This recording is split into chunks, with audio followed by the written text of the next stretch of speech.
How's it going, everyone? Welcome. I'm currently streaming Exile Con. Let me put this up. From Path of Exile.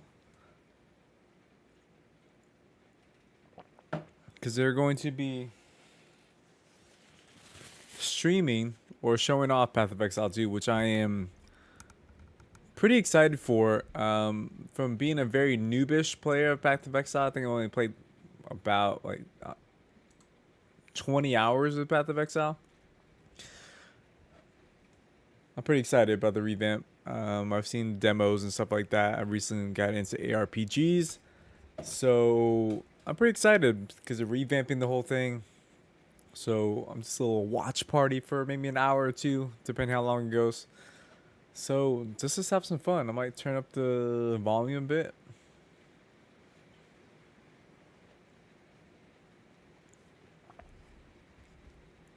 We'll see. See if I can do that. Seems like the browser's already bumping.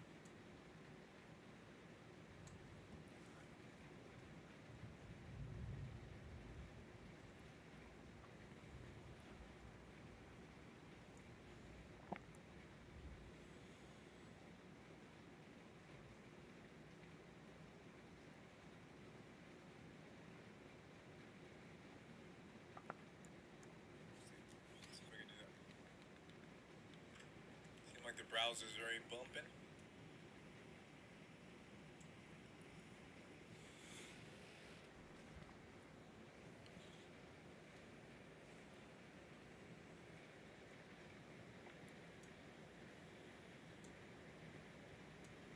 I have no audio bumping. Hold up.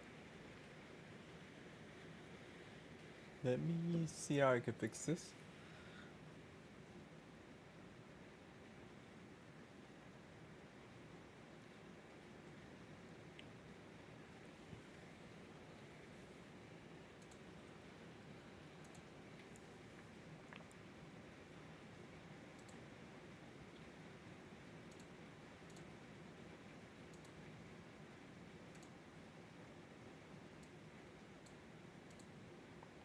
Let me see how I can give you guys some audio.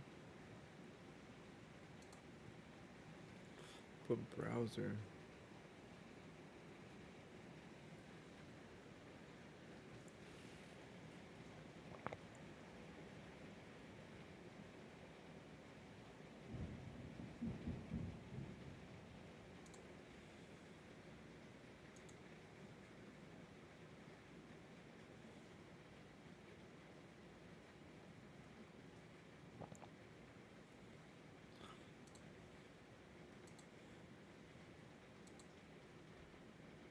Can I change my browser?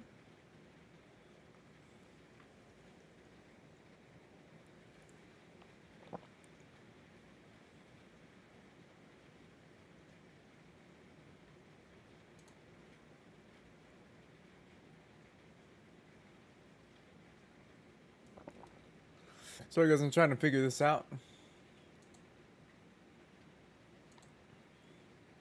To give you guys some audio of the clips.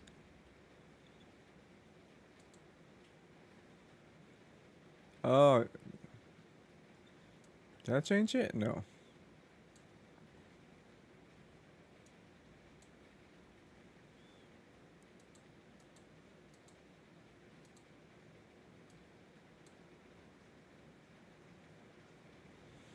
Hey, Chris Wilson.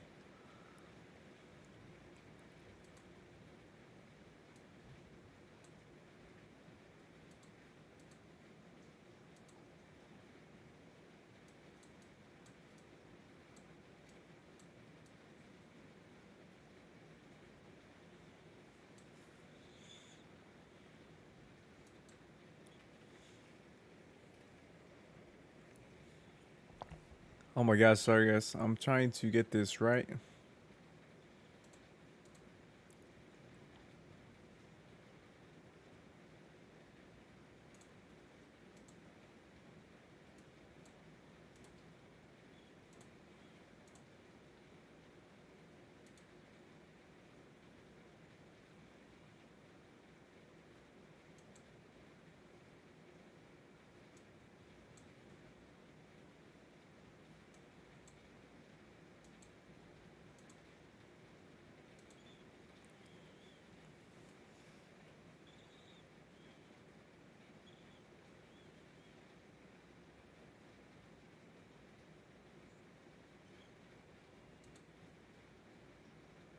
My gosh.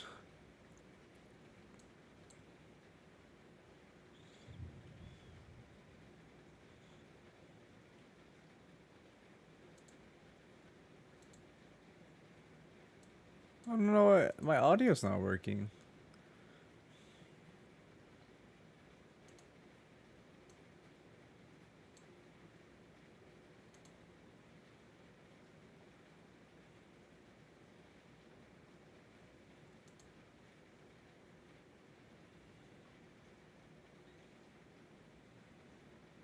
Oh shit, they're gonna show us.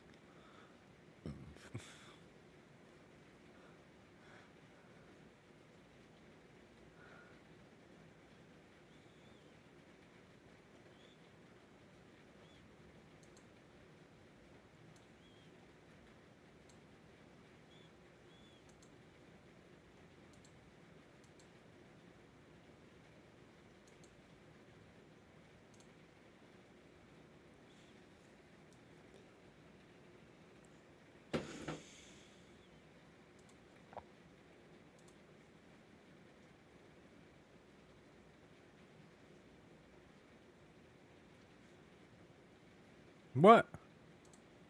They said they're going. Oh,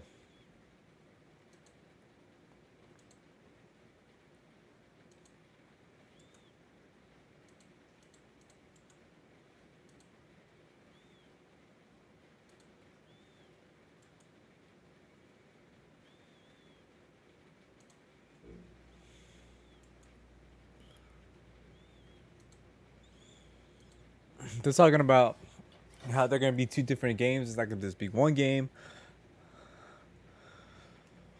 Like different mechanics for both games. Basically, I'm trying to just get this audio sync to work for y'all. I don't know what's wrong. Hi, how's it going?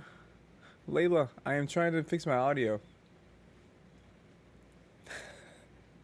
Because you can't hear it. I don't think you can hear anything here.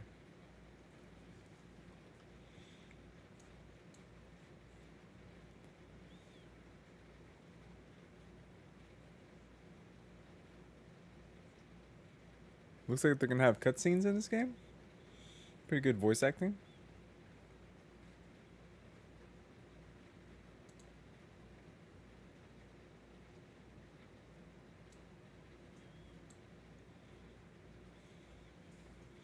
How's it going, Layla? Thanks for viewing. Thanks for watching. I'm gonna see if I can hear myself.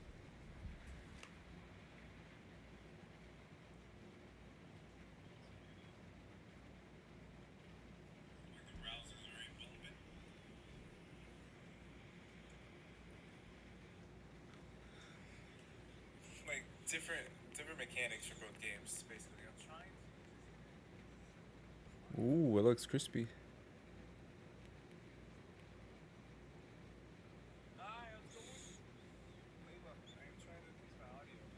Yeah, my audio's not going through.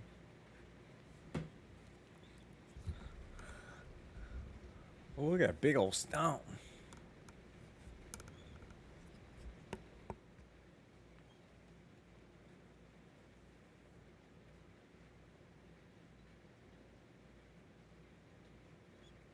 A lot more boss fights, it looks like. Pretty cool, pretty cool.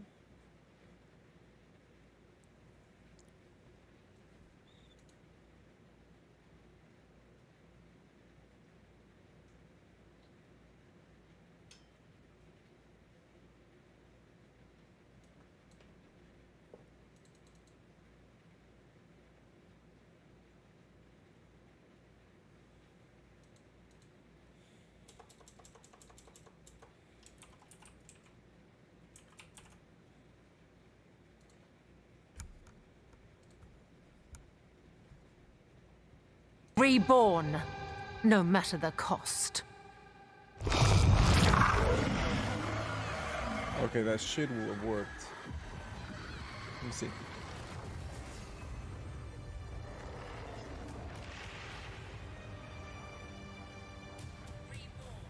Yes, it does.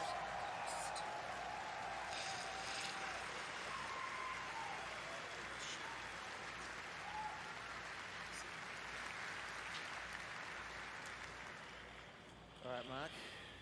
Your turn now. Welcome to Path of Exile 2. We'd like to start off by showing you some of the gameplay of Act 3, one of the 6 acts in Alright, you guys can hear it. campaign. Yes. We're starting here in the jungle depths. Act 3 is set in the ruins of the Vaal civilization, which fell thousands of years ago. Jungle has taken over their former once great cities, and we'll be exploring it using one of the 6 new character classes called the Monk. In The PoE 1, Monk, we had 6 one new character class for classes? each of the combinations of strength, dexterity, and intelligence. When looking at the design of PoE 2, though, we realized that many of the new skills that we were trying to design just didn't really fit thematically with the existing classes that we have. Being a spellcaster with a bear form makes sense for Strength Int, but it just doesn't really sound like something a Templar would do. We realized that since we had new mechanics for every attribute looks combination, smooth. it actually made sense to design a new character class to explore the new themes. In PoE 2, every attribute combination has 2 classes associated with it. Strength Int has the Templar or the Druid. On Dexterity, you have the Ranger or the more spear-focused Huntress. And on Dex Int, you have the Shadow and the Monk, which Mark is playing here. Each class has its own 3 ascendancies that let you further specialize the class in a way that only that class has access to. But they both start at the same location on the passive tree. The quest rewards you are offered on the 2 variants are tailored to the class. But of course, this is PoE. You can still mix and match anything to your heart's content.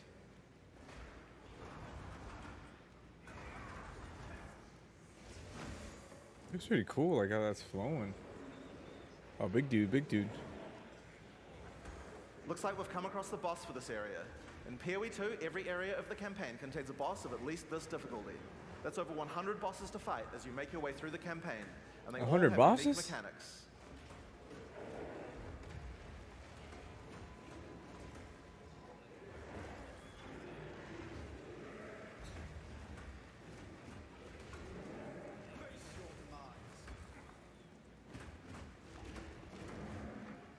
Has like an ice. As you've been watching from Mark fighting here, you've probably noticed that melee combat in PoE 2 is a very different feel than before.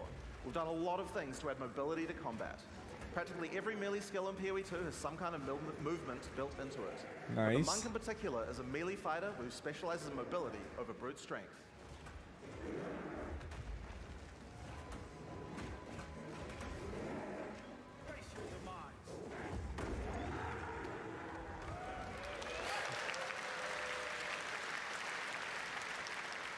What's he So, like? as Mark has been playing, you might have noticed these blue markers over enemies. Mark has a skill equipped called Killing Palm. Whenever an enemy has a blue indicator over it, it means that the monster has low enough life to cull with Killing Palm. Successfully executing the cull will give you a power charge. This is an important skill for the monk, since many of his skills interact with power charges. One of the great things about this skill is that it has a built-in dash forward, which makes it much easier to target the skill right at the point where you need it. We've done a huge amount of work in PoE 2 to make using skills like this feel satisfying. If you're accidentally targeting slightly off the monster, the skill will automatically lock on to the colorable target, and it will even do a small amount of pathfinding around obstacles. We really want to make sure that when you've got an opportunity to use the skill, nothing is going to get in your way. Once you have some power charges, you're going to need some skills to power up. A great follow-up is Falling Thunder. Falling Thunder without a power charge just creates a relatively small lightning AoE in front of you. But if you do it with power charges, it turns into a pack clearer with a large number of extra projectiles. Nice. One thing to notice here is that, like almost every melee skill in PoE 2, Falling Thunder has a little bit of extra movement built in, just in case you need it. Use the skill within range and you just do the flip in place. But use it at a larger range and your character will move forward while executing it, getting you into position without any time penalty. In PoE 2, you also get a short period to redirect your target. Notice how you can start the skill facing one way, then whip the mouse sideways to land the skill in a different direction? That's cool. Now, I like how the abilities change. You're going to first need to get some lower life monsters into a colorable range. You've got a few options if you want to charge right in. Whirling Assault is great. It doesn't do much damage per hit, but it covers a lot of ground. And notice how you can turn as you do it? Generally speaking, you never lose control of your character in PoE 2. If you make a turn at the right time, you can get a couple of extra hits on the monsters, getting them in range of your cull. That game looks nice, man. Follow up with a Killing Palm and then finish off the rest of the pack with your Falling Thunder.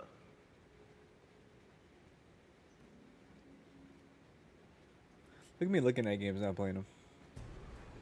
Probably a game later. I just want to stream this for like an hour or so. This is the place where the Vaal I'm interested in this game. to power their civilization.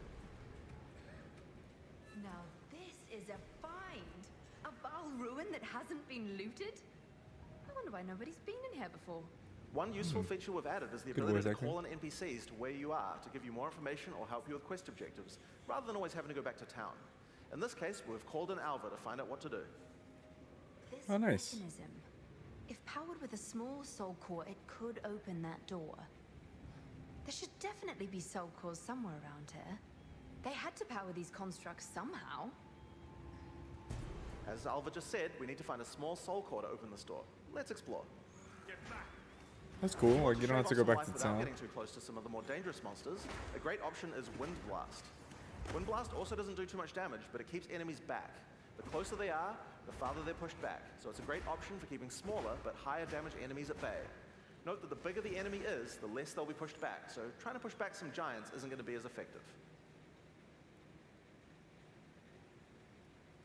And there's the soul core. Let's get back to the door.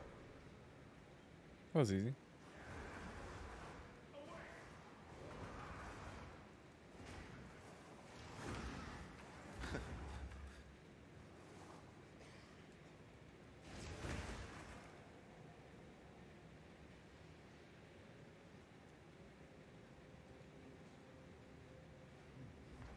Consider me impressed. I'll keep investigating in here. Bring me in if you find anything else. Now, if you need to defeat tougher enemies, it might be time to break out some of the ice skills in the monk's arsenal. Glacial Cascade creates a wave of ice that moves slowly in front of the player. It's pretty ineffective against fast-moving monsters because most of the damage occurs right at the end of the wave, and so a lot of monsters will just walk right by it. But if you can find a way to make a monster stop at just the right place, it can be very effective. In order to do that, you're probably going to want to freeze some monsters. The monk has a few different tools to do this. A fairly simple option is to get right in the monster's face with Ice Strike. Ice Strike doesn't do too much damage at the first 2 hits, but attack 3 times in sequence and you can get off a combo that has a much higher chance to freeze. Get in there with the freeze, then roll back and finish the job with Glacial Cascade. Now, remember how Glacial Cascade is that extra damaging spike at the end? If you hit a frozen enemy with that spike, it shatters the ice on the enemy and does a devastating amount of damage. This is a really great combo against bosses, as you'll see later. Oh yeah, and I've just been casually mentioning rolling around. Did I forget to mention that in PoE 2 we added a dodge roll to every character? Nice. Just press spacebar at any time to roll. Any time to roll? There's no cooldown and no limitations. Nice. Bump you, D4. And it even has pathfinding in it, so you don't get stuck on anything. When you Dang. When you dodge roll, you're not invulnerable. If something hits you, you're going to feel it, but most things aren't going to hit you. And that's because while you're rolling, projectiles and melee strikes will always miss. You'll have to roll out of the way of a slam that has AoE, but anyone swinging a sword or throwing a fireball is going to miss. Nice. Now, another important function of dodge roll is it lets you cancel out of any skill at any time. This makes it so you don't feel like you're getting stuck during a long animation when something's about to hit you. It really changes how skills with longer attack and cast times play, and makes dodge roll a very reliable feeling way to avoid attacks. I'm kind of excited to play So this that's game. one way to get out of the way of damage, but the monk specializes in mobility, so it makes sense that he would have some more. Wave of Frost is one of our new attacks with a retreat built right in. You move backwards and throw out a cold attack with a significant freeze. A great thing about this is that it puts you at a good distance to follow up with a Glacial Cascade and do a whole pile of damage.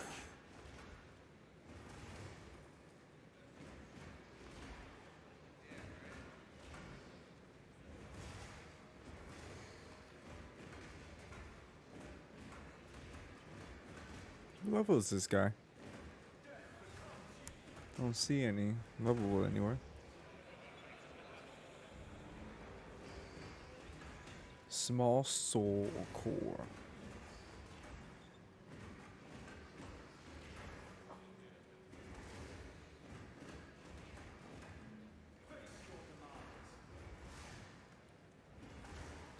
Nice. Another skill you can use to get some extra freeze is Shattering Palm. Shattering Palm is a palm strike that puts a small ice bomb on the target. Kill or deal enough damage to the target and the bomb will explode, doing some damage and a significant freeze. It's a great option against bosses where the wave of ice might not be enough to get that freeze off. But you still really want to use Glacial Cascade to get the damage bonus.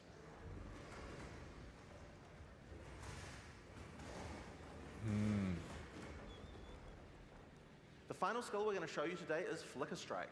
It's a monk skill and another skill that consumes power charges. Better show some punches. If you've played PoE 1 before, you know what to expect. Oh, nice. That's pretty cool. It's a great finisher for tough boss fights if you were able to get some power charges beforehand.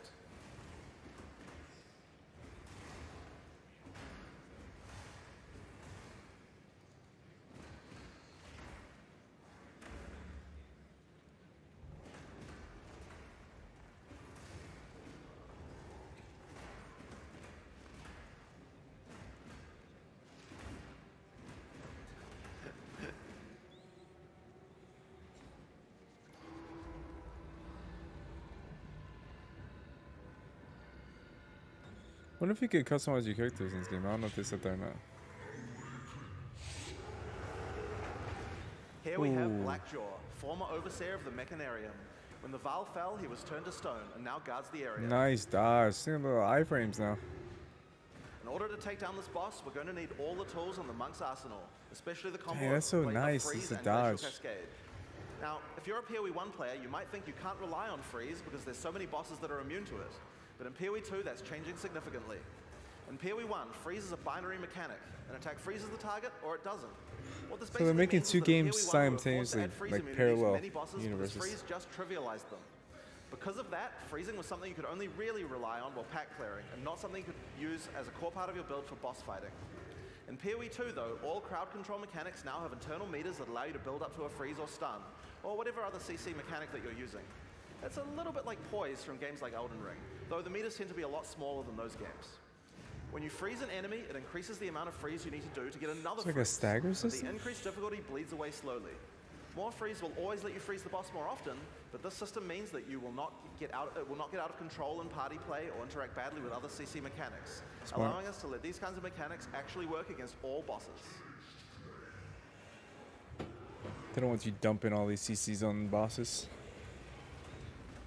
That's cool. Like, they could little.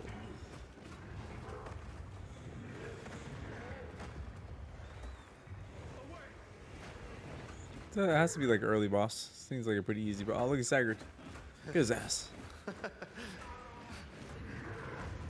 Nice dodge. I like the dodge mechanics. It looks so smooth. Oof.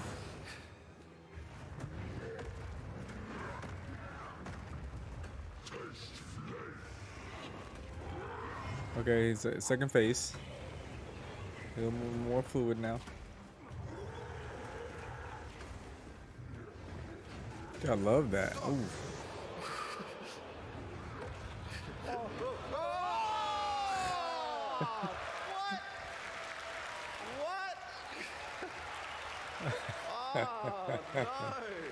Oh, that's funny. All right, let's take two. All right, so this might be a good time to mention that in PoE 2, if you die to the boss, you have to start again from the start. There's no boss cheesing. So hang on. Oh, there might be a. Are you okay? Oh, 1 second. One technical issue. It's just typing some cheats to. All right, we good? Back to the stream. All right. All right. Round two. Let's go. Got his ass Way with to balance his that, like, come on.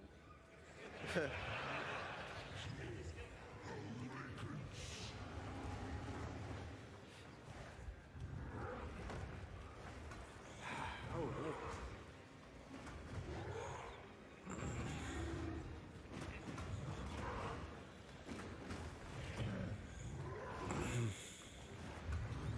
So he has his ice. I'm trying to see like what that ice bar is next to his health bar. I was like, maybe armor? Yeah, I think it's ice armor.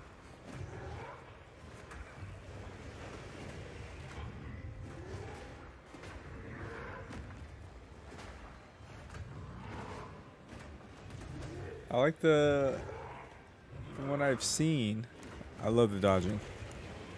Very like Elden Ring, Dark Souls vibes. Well, you have it unlimited. Like, it doesn't mess with like endurance bar or anything. No cooldowns. I'd like that. And it also thundered outside.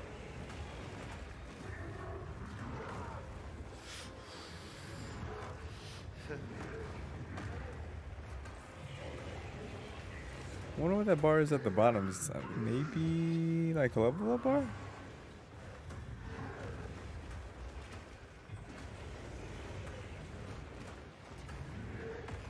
Come on, get the freeze. I have a lot of abilities. Oh.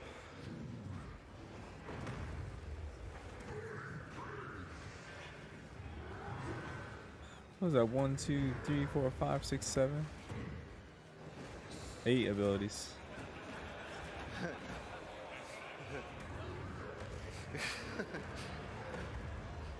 Holy.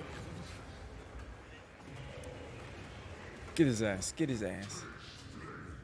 Okay, okay, do the. Yep, nice. Whoa, whoa, whoa.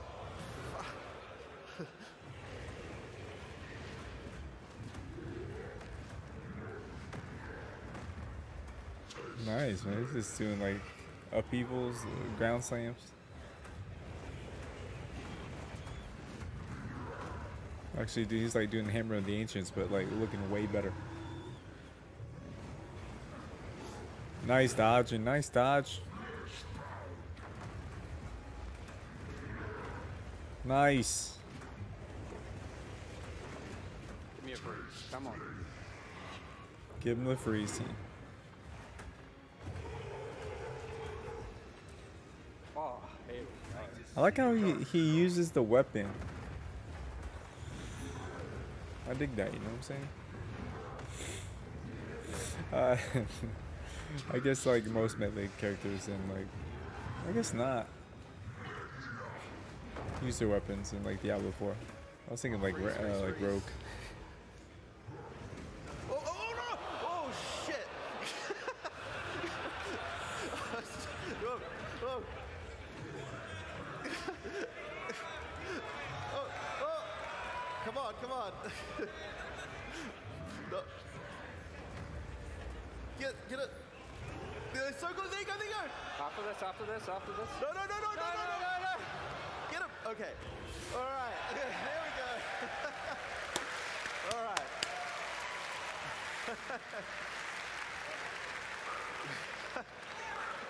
All right. Second time's the charm. So, Black Draw has dropped a consumable quest item here called the Flame Core. It's a permanent +10 to Spirit. Oh, nice. Here we really want to make sure that you feel rewarded for exploration. It wouldn't be much good if we made all these awesome optional bosses if we didn't have something great to find for killing them. I like that. One of the things you might find for killing a boss is permanent stat bonuses for your character. I wonder what spirit does.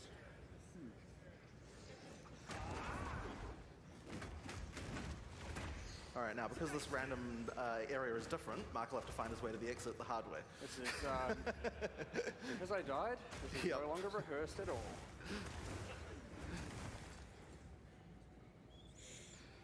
My boy is sweating a little bit.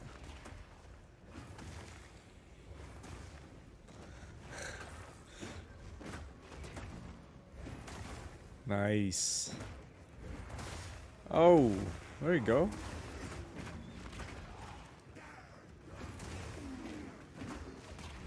Feels like stronger now.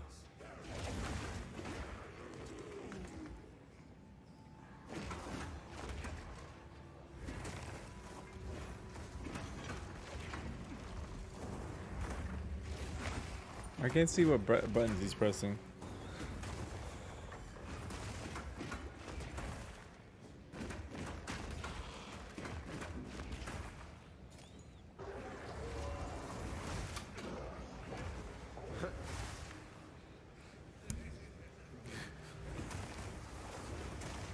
No.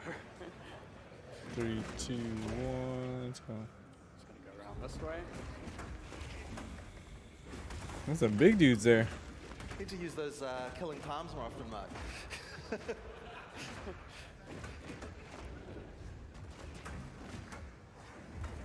Hey, where is that?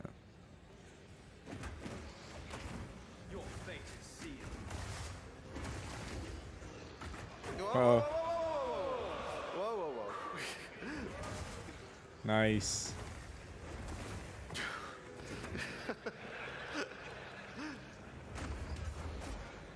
My poor heart. Lightning strike. Oh. I think you got completely lost there. I have no idea where I am.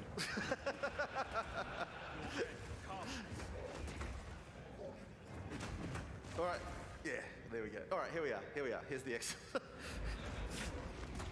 I'm gonna die to these sentinels somehow.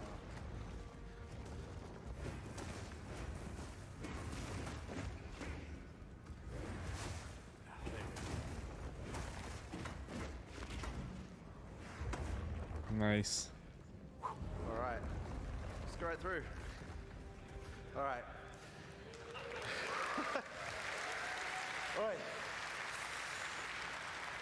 In order to help with the next area, we're going to call in a sorceress. I'd like to welcome Octavian to the stage, who's going to join the party with Mark, so they can play through together. Nice. All right, 1 second. All right. Here we go. All right. The sorceress is the new intelligence-focused character in PoE 2. While the witch focuses more on occult magic and summoning, the sorceress is themed around pure elemental destruction. Let's have a look at how she plays.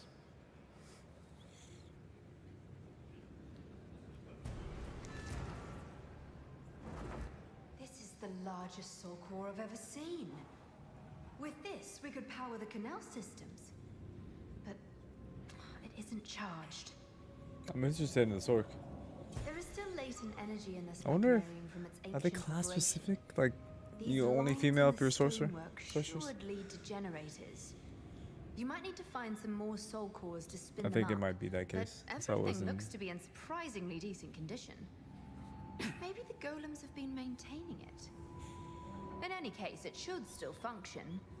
We'll have to remove that large core from the wall, of course, but that shouldn't be a problem. We have some skills here you're probably going to recognize if you've played PoE 1 before, but they feel a bit different now. Great in these tight passages since it bounces around. We've added a pierce support gem to really allow it to hit an entire room full of targets. Damn, man, look how much better For a more sources. single target focused skill, Arc is a great choice. It does much more damage than the first target that you hit. Now, if you find yourself surrounded, it might be a good idea to use Ice Nova. It hits all enemies around you and slows them down with a chill. Just be careful. Getting up close and personal isn't the ideal place for a sorceress to be. She doesn't have the defenses of a more melee-oriented character.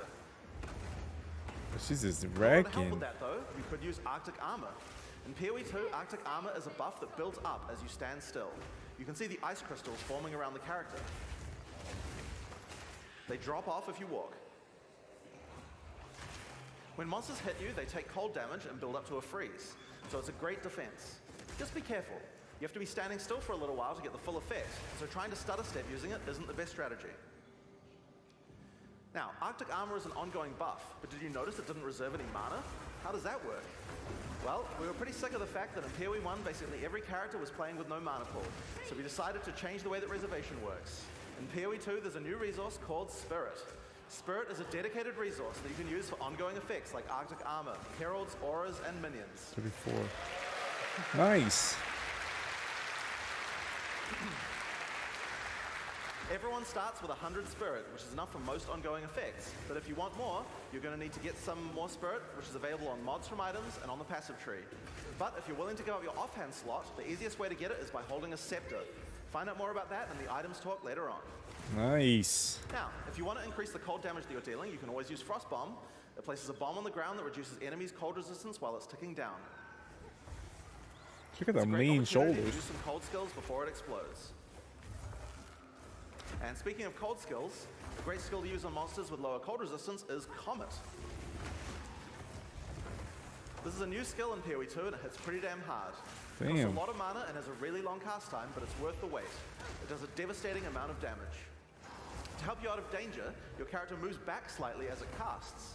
It's pretty hard to hit fast-moving opponents, but it's great on tougher enemies that stand still, or even a larger pack if you're further away and can predict where they're going to move.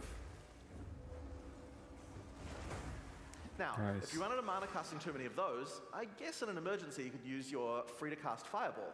So where did that come from, you ask? Well, this is a great opportunity to explain the way that we've changed caster weapons in PoE 2.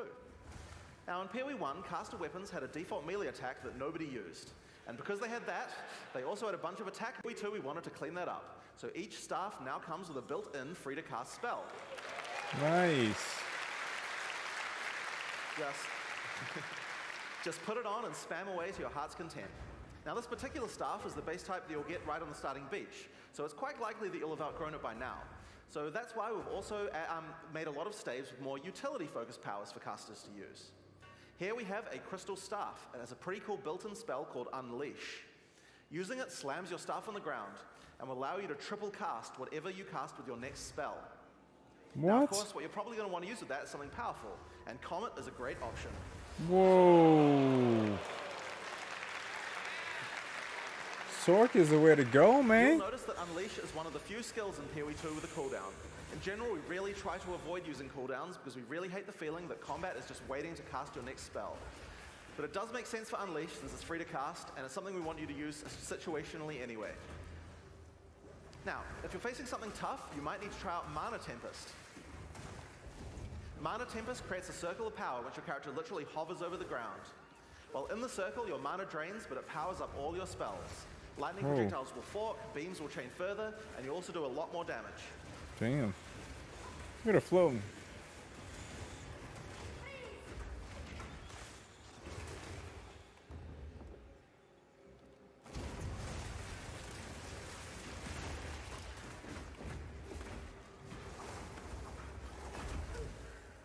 No mana. She's like, no mana, no worries. So, with all of these skills, here's a great combo to try. First, cast Frost Bomb to reduce the target's cold resistance. Then use Mana Tempest to increase your damage. Follow up with Unleash, and then triple cast Comet to do a truly insane amount of damage.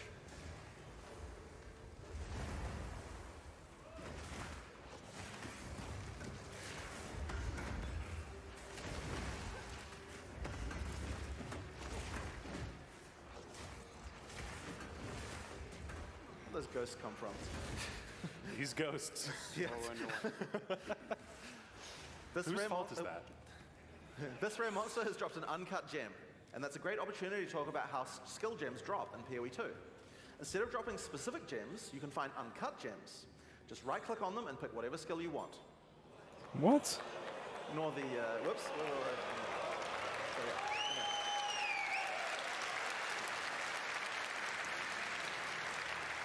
The gem will come pre-leveled to the level of the area that dropped it. So it's Nice. a lot easier to change between skills in PoE 2.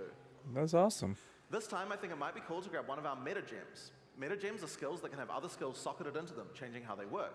In this case, we're going to select Cast on Shock. Now, let's equip this thing in the skill screen and choose which spell to trigger with it. I think Comet might be fun. Now, because Cast on Shock reserves Spirit, we'll need to first disable our Arctic Armor. We have to decide if we'd rather have the extra defense or the extra offense of the Cast on Shock using our Spark. In PoE 2, trigger gems use a system of filling up cast time on each trigger. Basically, if a skill has a short cast time, it will trigger really often. And if it has a long cast time, like this Comet here, it will take a lot longer to trigger. You can see on the top left corner that there's a counter that shows you how long until the next trigger.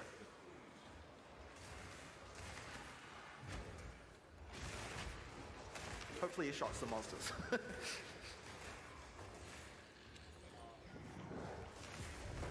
There we go. And there you have it. That's using Cast on Shock. We've automatically cast Comet whenever we're using our lightning skills. Nice. A little passive.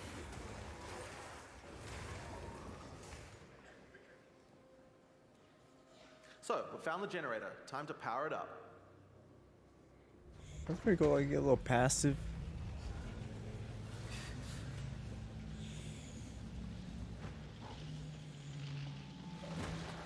As power is restored to the Mechanarium, all the constructs are coming back to life. We'll need to fight them on the way back to the charged Soul Core.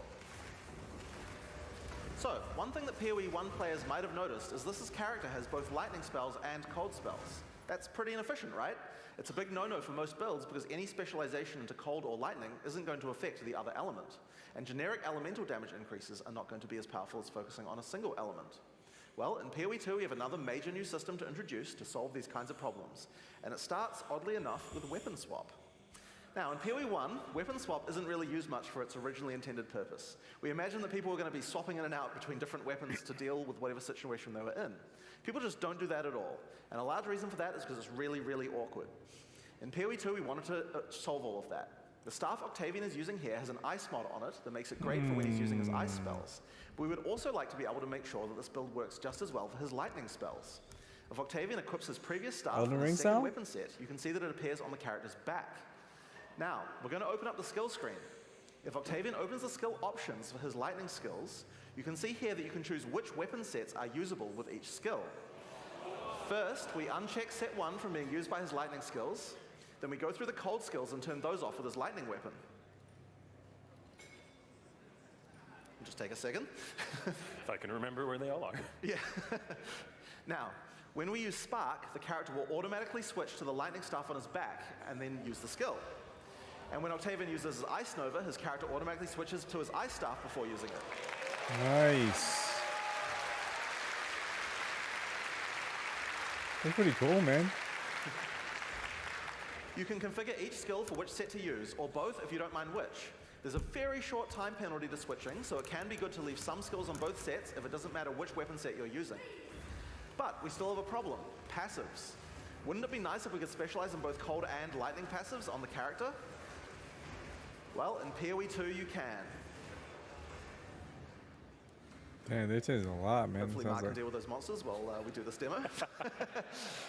So, we're on the passive skill screen here, and you can see that we are close to both a cold and a lightning cluster. At the top right of the screen, you can see that we have some weapon set specific points to allocate. If Octavian holds shift, he can allocate set 1 to the cold passives, and then allocate set 2 to the lightning passives. 2 sets? Now, Oh man, this is blowing D4 out of the water, man. as we use our weapon swap, the skills allocate changes from one build to the other automatically. Wow. So Surprised whenever we there are cast 2 the builds. appropriate spell, the character's passives reconfigure on the fly to the correct build for that spell. Now you can't do this with every single passive on your tree. Only points granted from skill books will allow this kind of dual specialization. So you're not going to be changing from a mace slamming warrior into a fire elementalist with the press of a button. But it certainly increases the number of options you have for builds. There's a huge number of places where the system can shine. You can augment your dagger shadow build with traps, or have a great curse set up on your witch with one spec and then move to your chaos debuff spells with the other, for example. It really opens up your options. Now another fun metagem to try out is called Barrier Invocation. This works a little bit like the trigger gems I talked about before, but this one charges up as your energy shield is hit by monsters. We're going to put an Ice Nova in this one. The more energy shield you lose, the more charge builds up. Just get that one equipped there, yep. So yeah, the more energy shield you lose, the more charge will build up, until the point you're able to cast the socketed skill instantly. There we go. So you lose some energy shield, and at just the right time, invoke Ice Nova to cast all the stacked up copies in one instant cast. If you keep losing shield, you'll build up even more charge for even more casts. So it's a great defensive option in an emergency.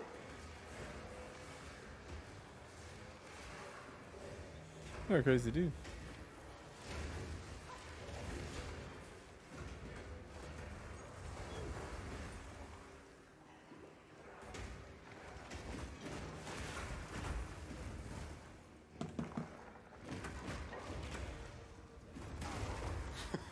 Overkill. And here we are back at the charged soul core. All we have to do now is take it.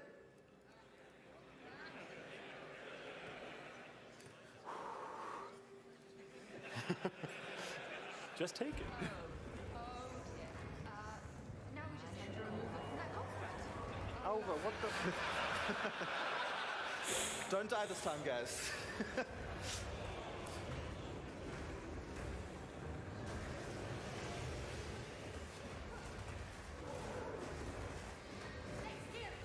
Frozen? Nice. The boss is like way more unique in a way. Get away from the wall. Oh god. Frozen though. Good. Frozen, nice. Diablo's better take notes, So man. we're both doing nice damage. Cold damage.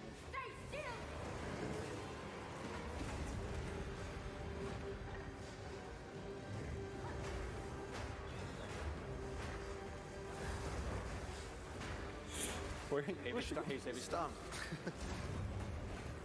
Okay. Nice. You should put Devil 4 did a good thing about being stunned and made like an audible cue.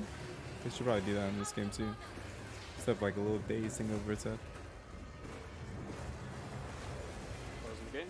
Getting real lucky with those freeze procs this time. All skill. Nice, big damage.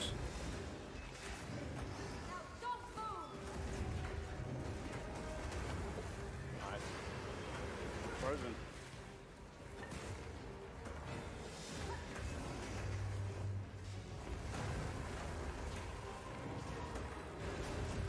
Good job, get away.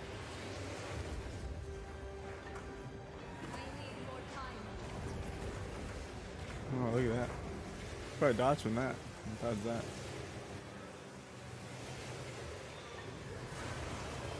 Get away from him. Get away. Get away. Triangle. Oh. Oh. Nice dodges. Charlie. Nice.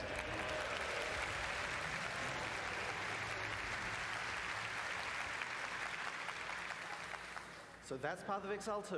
These areas, as well as around half of each of the first 4 acts, are available to play at the 3 demo zones around ExileCon. Now, if you're physically here at this event and you get to play the demo, just remember, it's a different game than before. It's a lot harder. You're probably going to run the first pack of monsters and just die. I would really recommend you read the signs. They have good advice on how to combine your skills effectively, and remember, dodge rolls on spacebar, use it. You're just going to die otherwise. It's like Dark Souls your mixed next with question's like likely a to be, when is the RPG. beta? Well, we're in our last year of development, but we're still finishing acts, adding skills, and balancing everything. The closed beta is going to start on June 7th, 2024. Oh, Path of Exile 2 has been a long time coming, and we're incredibly excited to be near the finish line, but we're just not quite there yet. damn. We're determined not to rush this and make sure we get everything right. In the meantime, there's a lot in store for PoE1. I'll hand back over to Chris. Over who's gonna talk almost about a what's year, coming man. up. Dang. Thank you very much. To be that guy that had to like say that, dang.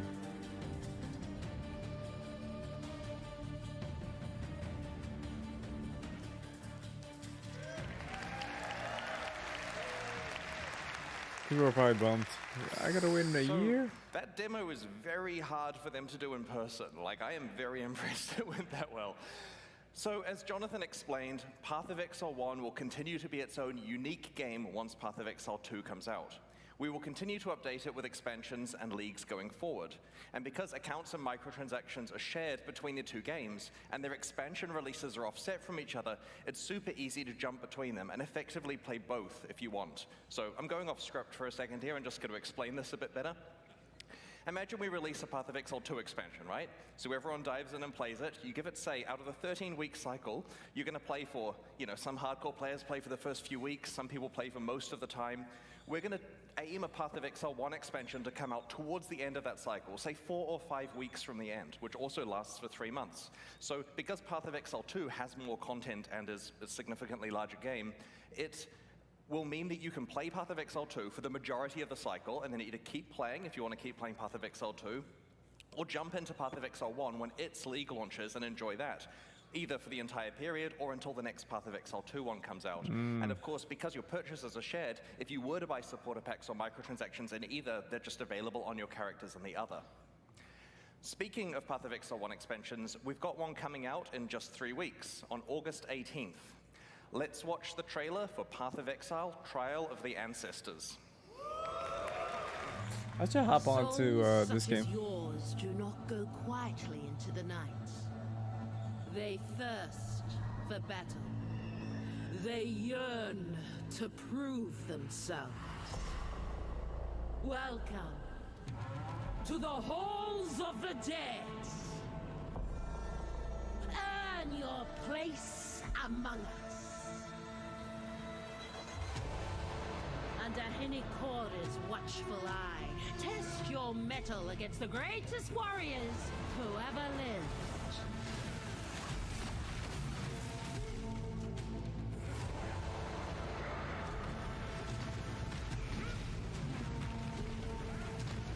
Prove yourself in the trial of the ancestors.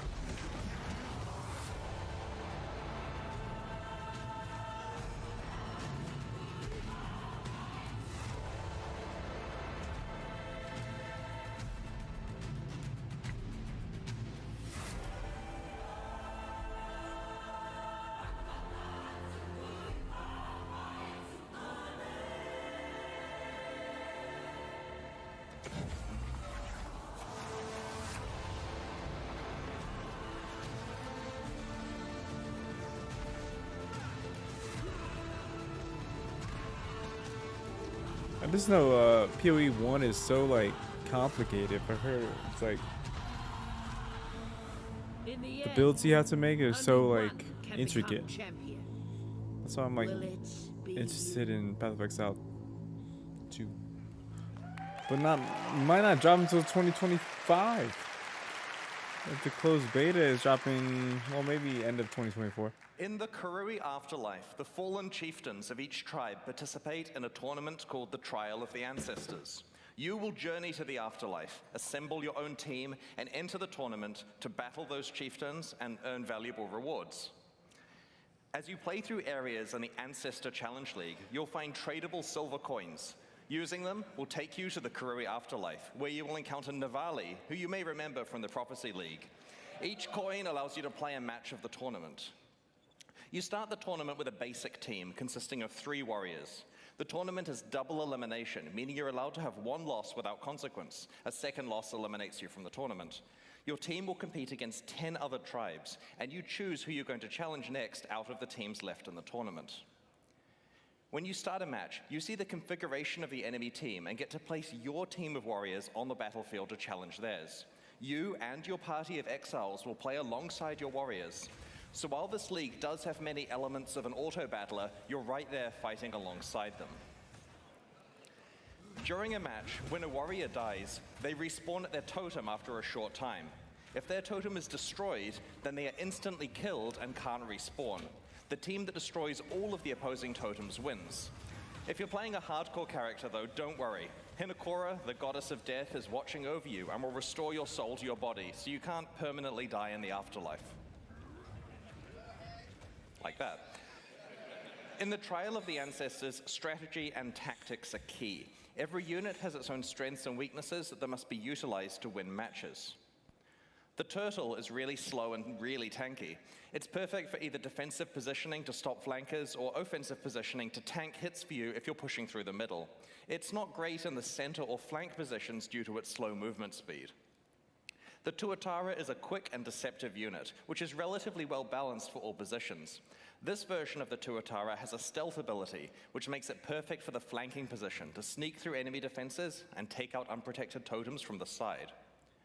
The Goliath of Night is a disruptor unit, and it's ideally placed in a center position to intercept enemies that are chasing you. You can also allocate it to defenses so that it disrupts enemies that are trying to kill your totems by stunning them. So in this match here, we've set up a Tuatara in a flanking position, a turtle on defense to guard our totems, and a Goliath to follow us as we attack up the middle. Our plan is to work with the Goliath to distract the enemy front line so the flanking Tuatara can get through and destroy some of their totems. Sorry, he's scared. Leave him alone.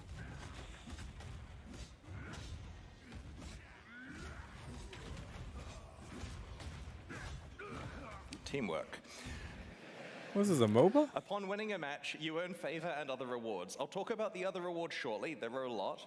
You have a separate amount of favor with each tribe, and you can spend it by talking to their chieftain to recruit warriors and purchase field items and equipment that your team can use. Each tribe has specific specialities. For example, Hinokora's tribe manipulates life and death. Rongo Kurai's tribe is slow and tanky, with an emphasis on stuns and knockbacks. You can recruit warriors from many different tribes and mix and match them together into your team based on what you need.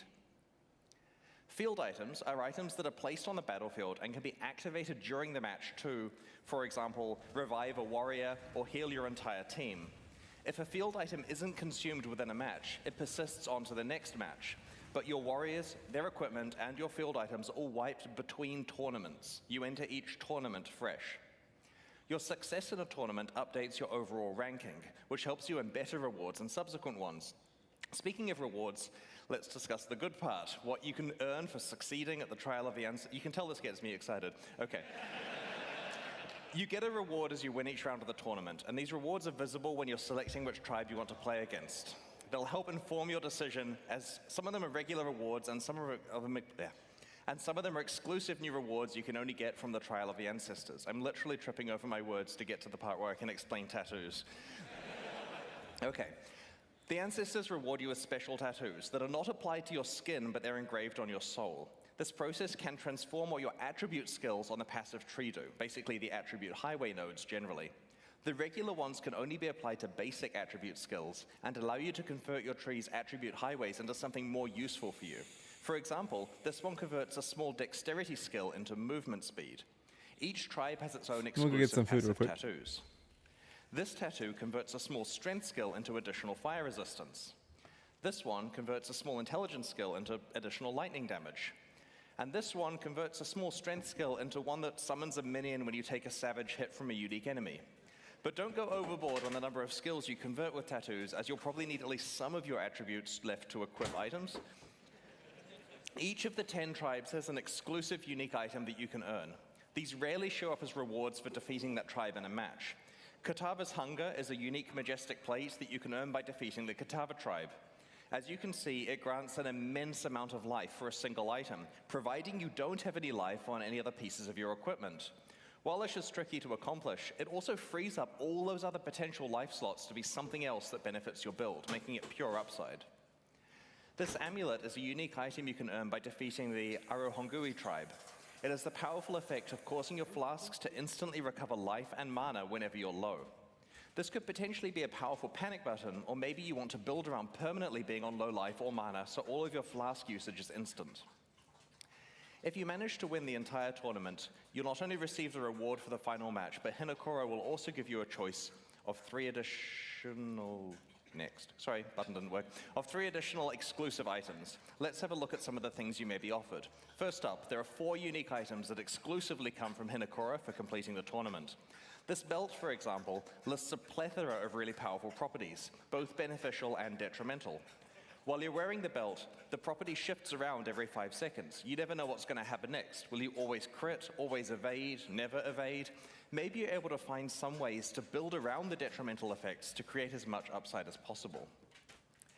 Hinokora also has a selection of special, more advanced passive tree tattoos that you can only receive from her. This one transforms a 30 intelligence notable attribute skill into one that increases the level of all of your intelligence gems. You're only allowed 1 copy of the specific attribute combination tattoo on a tree. Hinokora can also award you with a new type of item called an omen. These are small items that sit in your inventory until a condition is met, at which point they are consumed and something happens. In this case, when you reach 25% life, your flasks are all replenished. Now don't worry, each player can only consume 1 omen per combat area, so you don't have any reason to fill your entire inventory with them. This one creates a portal on death. We made it for me. It won't try to save your life, but it will save you some time. This one grants you Soul Eater when you level up. It's definitely worth carrying around for that occasional massive power boost. Omens are tradable but hard to get, so use them carefully. I shudder to think about how much this one is going to be worth in the presence of those incredibly rare unique weapons from 320. Now note, going off script again here, back in the day, when we had stuff like the Prophecy and so on that let you upgrade to rare forcibly on a specific base type, we had to block the good items by putting crap uniques on the, I meant upgrade to unique. We put crap uniques on that base type so that you couldn't get it every time. Well, we've stopped doing that. So a lot of the uniques that were upgraded in 320 are just the only thing on the base type. So items like this let you deterministically get something quite valuable, hence they are quite rare. The most exciting one, though. Finally, Hinokura can offer you a lock of her hair. This is a very special currency item that lets you foresee the result of using another currency item to craft something. This means, for example, you can know whether it's worth exalting your item because you'll know exactly what the outcome is. Hinokura's lock will slot into your crafting pipeline with powerful consequences. The Trial of the Ancestors offers a wide selection of valuable new rewards as you complete matches and tournaments. We really look forward to seeing what strategies you develop for building, equipping, carefully placing, and playing alongside your tribe. So that's the new Challenge League, but Path of Exile expansions contain more than just a new league every 3 months. In each update, we also augment Path of Exile's endgame and shift the metagame with new gems and balance changes. This expansion is no exception. I'm going to explain the other changes in a medium amount of detail. I'm conscious that we have both new and existing players. For new players, I'm going to try to include some extra content to help make the changes more understandable. You can find out all the detail in the patch notes and other information we'll be posting in the few weeks before release. Let's start with how the Trial of the Ancestors expansion expands Path of Exile's endgame. In December last year, we released an expansion called The Forbidden Sanctum, which introduced the Sanctum Challenge League. This league was a roguelike game set within Path of Exile where you would randomly explore a randomly generated sanctum one room at a time, alongside your regular play. You'd pick which rooms you wanted to explore out of several options and accumulate beneficial boons and detrimental afflictions that made your run easier and harder, respectively. Not only did Sanctum work really well as a league, but it also had the potential to be added to Path of Exile as part of its core endgame content, alongside systems like mapping, delve, and heist. Well, in this expansion, the Forbidden Sanctum is back.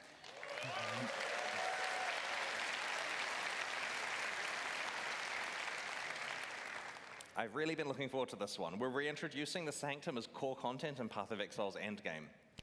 You'll initially meet Divinia, the Sanctum NPC, in Act 10. Sanctums are now tradable items that you can find while playing maps in the endgame. A forbidden tome represents a whole floor of the Sanctum, and its rooms can be played back to back, or you can take breaks between them and do something else if you choose. Upon successfully completing that Sanctum floor, the next floor is generated as a tradable item with all of the state of your Sanctum run built in.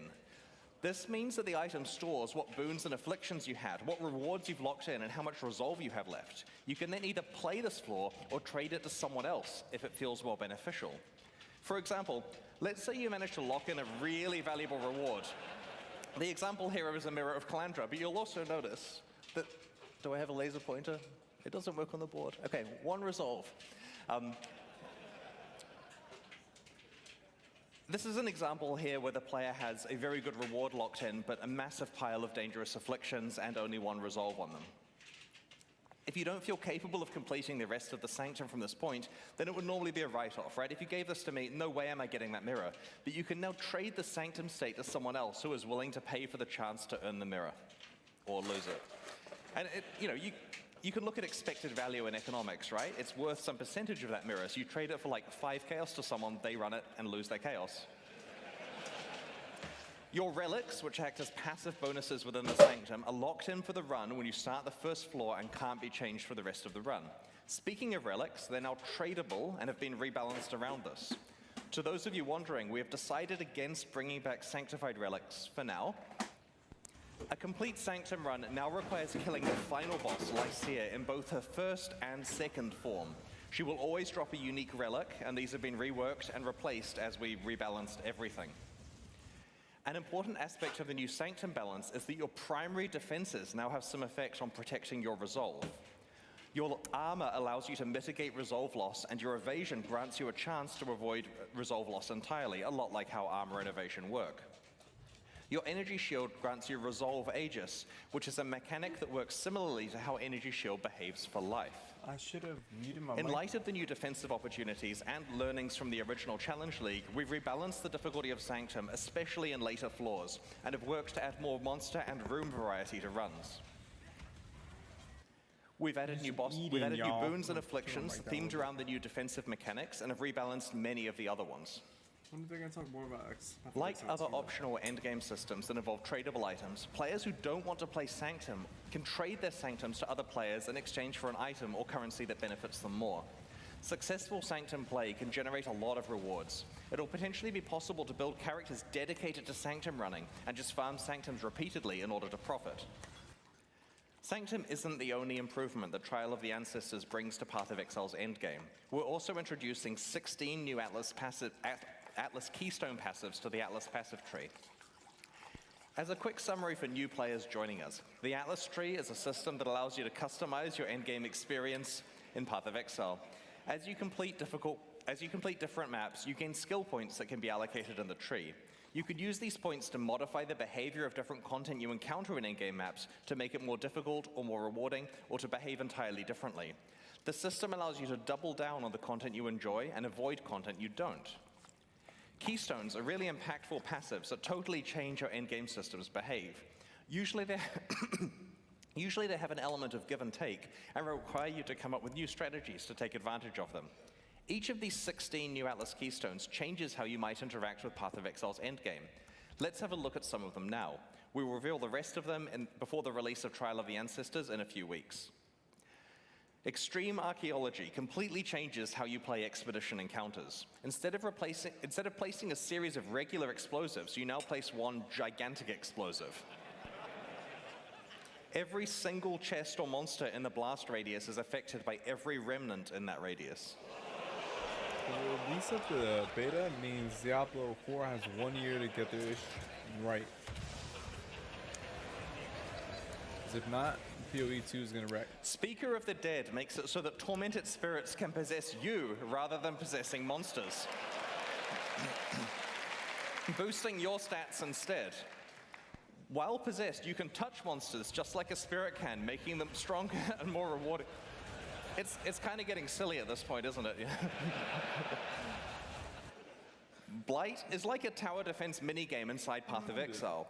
The Cassia's Pride Keystone makes it so that Blight monsters take significantly less damage from players and significantly more damage from Blight towers. This basically lets you go all in playing it like an actual tower defense game. Because we can.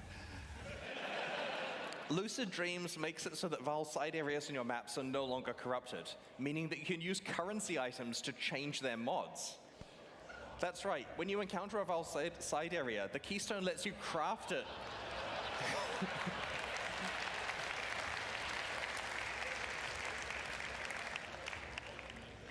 Yeah, so we rebalanced the side area mods, we've improved reward outcomes, and we've made the downside mods a bit more punishing, just to make it interesting if you try to go for the good outcomes. You may also rarely encounter a unique Val side area.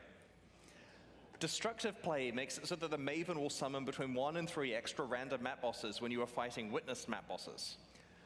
This keystone is analogous to the Eldritch Altar keystones that make those influences more difficult but more rewarding. There are another 11 new keystones that we'll reveal over the next few weeks. Together, these 16 keystones mean that regardless of how you enjoy your maps, you'll have plenty of new ways to play Path of Exile's endgame in this expansion. And I should note, in the initial draft of the keynote, I painstakingly went through every single keystone. It took like 10 minutes. But we'll put them in the news to save you some time here. In the Trial of the Ancestors expansion, we're shifting Path of Exile's metagame in several ways. The first is by introducing 14 new support gems, which are designed to take existing categories of skills and provide entirely new ways to play them. For full information, check the final gem hovers when we post them in the next few weeks. Let's have a look at a handful of these support gems now. In Path of Exile, war cries usually buff your party but don't directly hurt monsters. The Corrupting Cry support gem turns war cries into damage-dealing skills by making them inflict corrupted blood on monsters affected by the war cry or by your attacks that it exerts.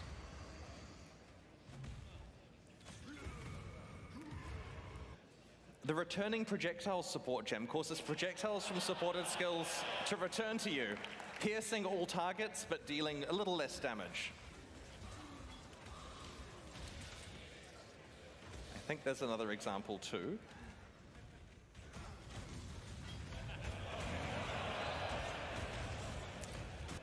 The Fresh Meat support gem causes minions created by supported gems to gain adrenaline, critical strike chance, and critical strike damage for a duration after they're first summoned.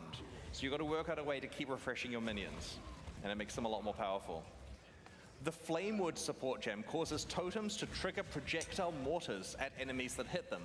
This is particularly synergistic with totems that can taunt enemies, such as Decoy Totem, or one of the new Chieftain Ascendancy skills that I might talk about shortly.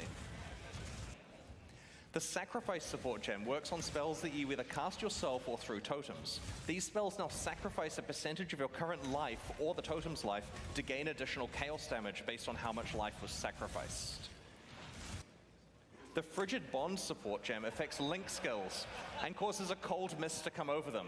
Enemies caught in the beam are chilled and are dealt cold damage over time. This creates a new tool for a cold damage over time build, requiring strategic placement of both yourself and your Link's ally. I mentioned it was going to get silly. The Locust Mine support gem looks OP and affects attack skills that use bows and wands. Instead of directly using the supported skill, you throw mines in an arc that use that skill for you, targeting your location when you detonate them. In addition to these gems, there are another 7 that we'll be revealing over the next few weeks. In addition to the 14 new support gems, our balance work for the Trial of the Ancestors involved us revamping 2 Ascendancy classes. These are the subclasses that you can specialize in as you play through Path of Exile's campaign. Each main character class has 3 Ascendancy classes available. In the last expansion, Crucible, we overhaul the Pathfinder and Saboteur. This time, it's the Guardian and Chieftain, which are specializations of the Templar and Marauder, respectively. While we were very happy with the theme of the Guardian, it was falling behind the power level and popularity of other Ascendancy classes. Our changes in this expansion have modernized the class and will present you with more relevant build opportunities than before. Brace yourself. Okay. Path of Exile 102. Harmony of Purpose can power up parties using Link skills. Time of Need now completely cleanses and heals you every 4 seconds. Radiant and Unwavering Crusade both fully embrace the Holy Summoner theme by giving you access to some exciting new types of minions that are exclusive to this Ascendancy class. We have this picture on the announcement page, pathofexile.com/ancestor for you to scrutinize. Next. While the Guardian's revamp was similar to that of the Pathfinder, the Chieftain has received the Saboteur treatment. To be honest, we were unhappy about many aspects of this Ascendancy class in its old form, and so we have completely redesigned it. You can play it now. It's basically an entirely new Ascendancy class with the same name and art and a new way of approaching its themes. Its new skills let you, among other things, cause enemies to explode, turn off enemies' fire resistance while you're stationary, convert passive skills to apply to fire damage, and have your fire resistances apply to your cold and lightning resistances. I'll just give you a sec more to read. All right, that's on the site too for you to check out. It's pretty powerful now. To celebrate the release of the Trial of the Ancestors, we'll be hosting a boss kill event. To enter, create a hardcore solo self-found character in the Ancestor League and race to kill all 7 Uber Pinnacle bosses on the same character. Note that unlike the last event we ran, this one is not a ruthless event. We'll post more information about the event and its prizes in the news before release. Best of luck to everyone. For the Ancestor Challenge League, we're launching 2 new series of supporter packs, the Shade and Disciple packs. Each tier contains the pack's full face value and points, alongside several exclusive microtransactions. These packs are only available for the duration of the Ancestor League and will leave the store forever when it ends. As always, the microtransactions in these packs are purely cosmetic and do not affect the character's power or progression in any way, despite how cool they look. The Shade series of supporter packs contains 6 exclusive microtransactions. All right, the sarcophagus back attachment imprisons an unspeakable evil that struggles to break free. Nearby monsters send it into a frenzy, and enemy deaths provide it with souls to feast upon. The Stygian Waypoint shackles visitors to your hideout in chains, yourself included. These chains are just cosmetic, though, and they break as soon as you move. It would supposedly be a gameplay advantage to be able to imprison people. The Ferryman's armor set is so full of trapped souls that some of them try to escape. Moving while wearing the boots will leave souls in your wake trying to break free. The Infernal Portal opens a gate to the Netherrealm when you approach. This prompted a lot of internal discussion about whether using Hellfire to heat your hideout is actually safe and practical. The Demon-bound crafting bench allows you to enslave a malevolent entity to craft items for you. Be warned, it has a sharp tongue and will mock you mercilessly. shamed me for such a paltry use?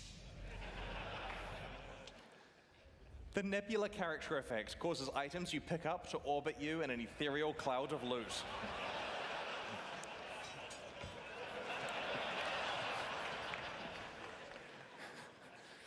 The Disciple series of supporter packs also contain 6 exclusive microtransactions. Look at dog.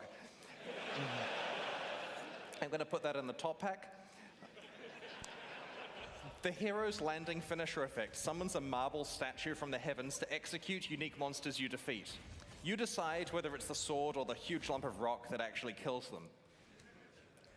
The Bell Tower map device heralds the opening of a new map with a peal of bells.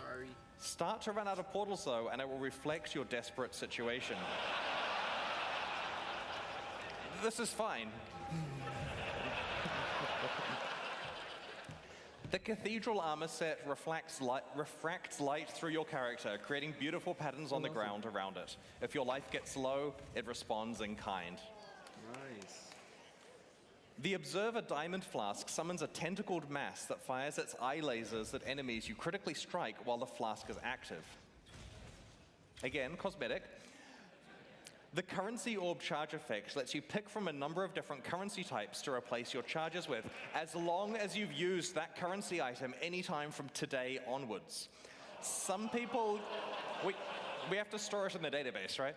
Some people will show they can be part of the exclusive club of players who have actually used a Mirror of Calandra. This effect also causes your charges to display in town. So the theory is you go use your standard mirror, which we all have, right? The Faithful Hound Pet is a very good doggo, and it knows a few tricks. You can command it to sit, roll over, or play dead. And yes, you can pet the dog.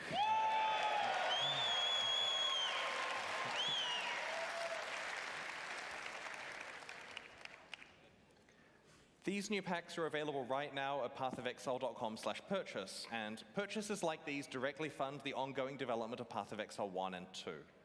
Meanwhile, the Lithomancer and Enchanter packs leave the store forever at the launch of Trial of the Ancestors, so now's your last chance to purchase them. There's some good stuff in those too. Thanks for your continued support. The fun part. For the last ExileCon, we developed a special card game that encapsulated the full gameplay arc of Path of Exile over the course of the event. Players could defeat monsters, progressively upgrade their items, use currency items to craft their equipment, find and run maps, and eventually defeat pinnacle bosses to earn rewards. It was a whole lot of fun, and we've had so many requests to run it again. So this year, we're proud to bring you the 2023 version of the ExileCon card game. And like all Path of Exile expansions, it even includes a challenge league. In your swag bags, you'll have found a box of ExileCon cards, and then a gentleman outside will have asked to purchase them from you for real money. If you have any cards left, you can use these to challenge GGG staff members who are walking around ExileCon as monsters. They'll be wearing t-shirts showing the monster's stats, which include symbols for their attack and defense. Awesome. Using the cards in your deck box, and those you accumulate by defeating monsters, put together one set of armor, one weapon and shield, or a two-handed weapon, and an amulet and 2 rings. To defeat a monster, the damage on your weapon has to be equal to or larger than the defense of the monster, and the defense on the armor and shield have to be equal to or larger than the attack of the monster. It's that simple. There are some wildcard symbols. It's explained on the rules in the box. Rings and amulets are pretty hard to find, and they can be used for either attack or defense. So to attack a monster, politely approach a staff member wearing the shirt, introduce yourself, and show them the set of equipment you want to use. If your symbols match, then you'll have defeated them, and they'll give you a reward and remove some of the durability from your items. They do this by clicking the card, so if you want to keep the card pristine, don't necessarily attack someone with it. It will get damaged in combat. Be careful not to waste your best items on low-level monsters. You're not allowed to attack the same monster twice in a row, so you need to explore ExileCon to find different GGG staff members. You can get maps by defeating monsters marked as gods. Take these maps to the map device to run them and progress through the tiers. On the back of the box is a list of quests. As you complete quests, you can visit the crafting bench on the top floor to receive rewards for completing those quests. While you're there, you can also use your currency items to modify your equipment. I mentioned that this year's version of the card game introduced a challenge league. That league is Delve. Accumulate sulfite and bring it to the delve wall, sorry for the bad photo, it's hard with lighting, on the middle floor. Each sulfite card you hand in allows you to explore one tile of the azurite mine. You'll all be working collaboratively throughout the event to delve deep into the mine, fight the monsters that lurk there, and uncover its treasures. And I feel really bad for the poor people that had to hang 3,000 cards on that wall. You may eventually be able to challenge the pinnacle bosses if you manage to get really far in the card game. I'm the Searing Exarch, Jonathan is the Eater of Worlds, and Mark is the Maven. Defeating any of the three of us will reward you with a Mirror of Calandra enamel pin. This pin is exclusively available for winning the card game and won't be sold in the merchandise shop. Nice. Each person can only receive a maximum of 2 mirrors, and when they run out, we can't give any more out, so try to win the game early. The reason for 2 is a very typical Path of Exile reason, 1 for you and 1 to trade. All right, it's almost time to go and experience ExileCon 2023. Aside from the card game, we've prepared a full weekend of activities for you. There's a busy roster of talks and interviews on the main stage and the streamer stage. We've posted a schedule at pathofexile.com/ExileCon so you can see what is happening when and where. The schedule also includes information on meet and greet sessions. Our special guests this year include a roster of many of your favorite streamers, but also some game development industry friends we've met over the last 16 years. We're proud to once again welcome the creators of the Diablo series, David Brevik, Max Schaefer, and Eric Schaefer, as well as Travis Baldry, who you may know from Fate, Torchlight, and his popular fantasy books, or even the books he's narrated. They'll not only have meet and greet sessions, but are also participating in an action RPG roundtable discussion alongside me and Eric tomorrow on the stage. In all of the developer talks and panels, ExileCon attendees will be able to scan a QR code on their phone to submit questions for the speakers to discuss in the panel or on the Q&A section of the talk. The Path of Exile 2 ExileCon demo is a large one, and you may want to play it multiple times this weekend. In each session, you can pick from one of 4 character classes, which start at various points throughout the first 4 acts of Path of Exile 2's campaign. Around half of each act is included in the demo, and your session time is limited to 45 minutes before you have to let someone else have a turn. Remember, as Jonathan said earlier, this demo is hard. Read the signs that explain how your skills combine together. Dodge roll is your new friend. You should also swing by the Path of Exile mobile demo at the chill out area on the top floor and check out its progress. It's coming along really well, and we'd love to get your feedback on it. We've created heaps of new Path of Exile merchandise, which is available at our merchandise shop on the middle floor. We've made 17 new t-shirts, which include a few from our community t-shirt design competition. We've created a range of 24 enamel pins. You'll have found a random one in your swag bag. If you approach me and I'm wearing a pin, feel free to swap for the one you've got if you'd like. Happy to trade. You can purchase the others in the shop. As mentioned before, there's also the super exclusive Mirror of Calandra pin that is only available to winners of the card game. Maybe you're able to trade for a full set. There are 2 new posters. One is the Atlas passive tree, and the other is the periodic table of currency. In addition to reprinting the incredibly popular Celestial Cat socks, we've also introduced the Chaos Orb socks, better for business meetings. There's also a range of 4 desk pads to keep your play area tidy. You can check them out at the demo zone. We have a limited range of ExileCon 2019 merchandise available in the store as well. Make sure to hit it up early if you want some of this, because stocks of the older items are quite limited. We have plenty of new merchandise for everyone, though, and I think I might have underestimated that. The ExileCon livestream concludes tomorrow with our grand racing finale, where 4 players compete for up to $10,000 and the title of ExileCon 2023 Racing Champion. Afterwards, we're hosting an after party at 8 p.m. at the venue. If you're watching from home, please note that because there are multiple things going on at the same time here, and we can only stream one of them live, we'll be restreaming 3 of today's talks tomorrow before the event starts. So to be clear, they're occurring here, people can watch them in person, but you can't watch them at that time because we're streaming something else. So we're going to restream those tomorrow in the 3 hours where it's way too early to do it in New Zealand, but you can watch them online from the States and Europe. This makes sure that everyone is fully up to date on all of the talks that have been announced about Path of Exile 2 before the important Q&A in the morning where you get to ask the important questions. Nice. If you missed out on attending ExileCon this year, we'll be at Gamescom in Germany in August and PAX West in Seattle in September. At both shows, the Path of Exile 2 booth will have our ExileCon demo available to play and a small team of Grinding Games developers, including me and Jonathan, to chat to, and we hope to see you there. Thanks so much for joining us this weekend at ExileCon 2023. Have a great show, everyone.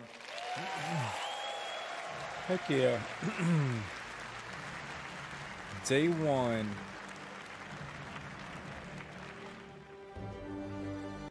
All right, so 1 year, basically 11 months, maybe 10 months until the beta. So pretty interesting. Game looks cool. I'm sure they'll make it look smoother, upgrade it, fine tune it. Glad I watched it. Pretty hyped about it. I'm not mad that it's gonna come out in a year. There's people who play Path of Exile. I'm sure they're fiending, biting at the bit for this to drop. So, but I'm just excited to see that another like cool ARPG game is gonna be dropping, and they're taking their time with it, because honestly, D4 is gonna probably take a year to like fine tune everything that they are saying, and they're doing it. So take it easy, stay risen, stay rising. Hopefully you guys enjoyed this content. I streamed this for about an hour and a half. You guys have a great night.